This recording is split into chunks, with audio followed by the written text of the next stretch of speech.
Estem en el marge on l'any passat vam fer els espàrrecs. Com podeu veure, les esparregueres ens han quedat seques. Ara feia un temps que no hi collíem res i per això no veníem i l'hem deixat una mica abandonat.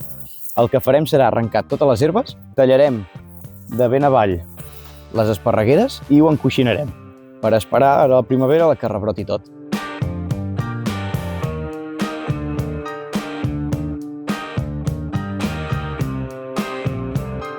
Com hem dit, tallarem l'esparreguera ben arran, a terra, perquè d'aquesta manera ens brotaran els espàrrecs molt millor.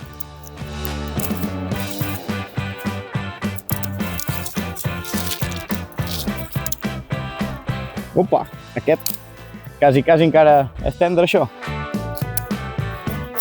Vale. Acabem de treure les 4 herbes que ens queden aquí i ara encoixinarem.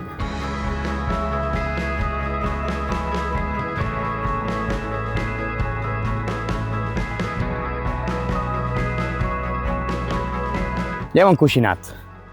Ara la gràcia és que amb aquest encoixinat ens anirà fantàstic per 1. Evitar males herbes, perquè no hi entrarà la llum, per tant no ens naixeran. 2. Ens mantindrà la humitat. I 3. També regula la temperatura. Llavors a l'hivern la terra no estaria tan freda i a l'estiu no estarà tan calenta. Check!